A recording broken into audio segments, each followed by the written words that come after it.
Hey, good morning, guys. Welcome to another episode of Next Step Espresso, your daily shot of fitness. I am your host, as always, Johnny Landals from Next Step Nutrition, bringing you the podcast that helps you overcome the industry confusion and get results for good. Today, we're on episode 377, and we're talking about muscle gain. I know that I promised a while ago that I would do this episode, and then I forgot.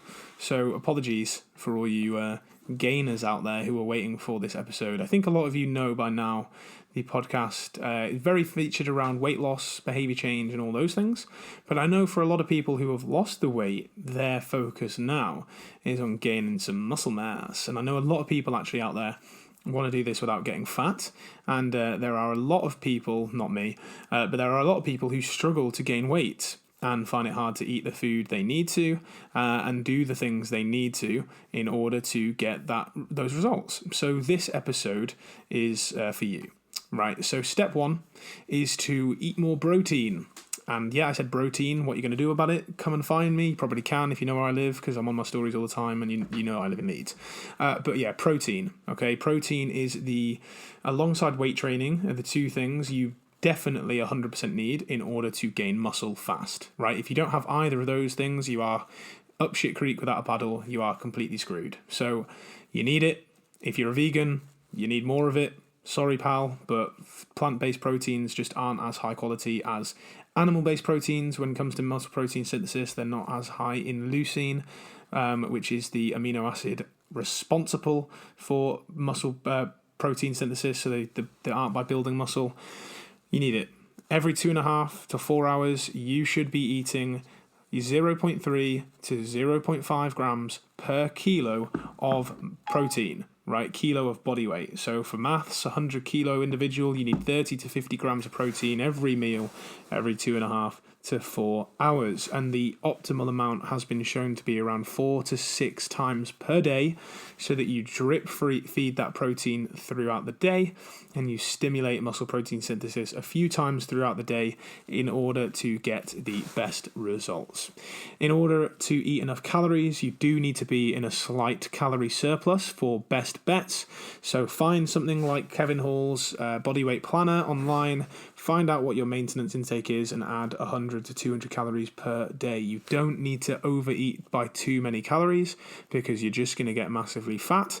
But if you do struggle with eating more calories, then think about drinking your calories more often by blending foods into smoothies. That way you break the fiber down, you break the food down and make it more easily digested, especially because if you struggle getting all those calories in, it's probably because you're getting too full before you get there. So that way will help. And maybe eat more higher calorie foods like mass gainer shakes and high fat foods in order to get your calories in. The final step to building muscle fast, guys, is to train regularly, 3 to 6 times a week, depending on your training age. If you're quite new, 3 times a week is fine. If you're advanced, 5 to 6 times a week is what you need. You don't need to do more than that, but you do need to make sure that you are progressively overloading week in, week out. So adding more volume, either by adding sets or by adding weight, or a combination of the two. And the best thing that I find with people is giving them a 4 to 6 week block, giving them a deload week where they have slightly lower volume, and then recycling again low volume to high volume and keeping things within that minimum effective dose of what they need to improve. Every 12 to 16 weeks, they get a week off the gym completely in order to walk, refresh, refuel, and go again.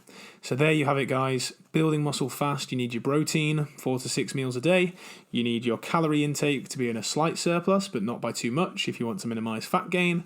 And you need to train 3 to 6 times a week, depending on your age. And by age, I mean training age, how many years you've trained.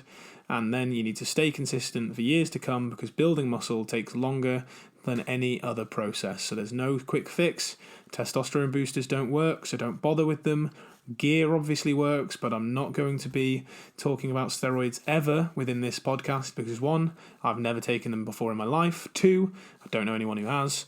And 3, I have no idea about them, so I literally would be serving you wrong. And 4, I don't really think they're worth the risk. So do not ask me about them. I do not know.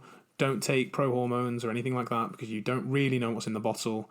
Don't take test boosters because they're bollocks, and just do what I've just said there. Train hard, eat more, do that regularly, and watch the gains come. Thanks for listening to this episode of Next Step Espresso. Tomorrow I'm talking to Dr. Gary Mendoza, who is a specialist in behaviour change, and we'll be talking all about the habits and behaviours necessary for long-term change. We'll also be talking about how to wire that within your psychology for long-term change. So that'll be well worth listening into. For now, thanks for listening. Share the podcast far and wide. Help us reach 10,000 followers. If you loved me, you'd do it, so go and do it now. And I'll see you again tomorrow for that episode of the Flat White Chronicles.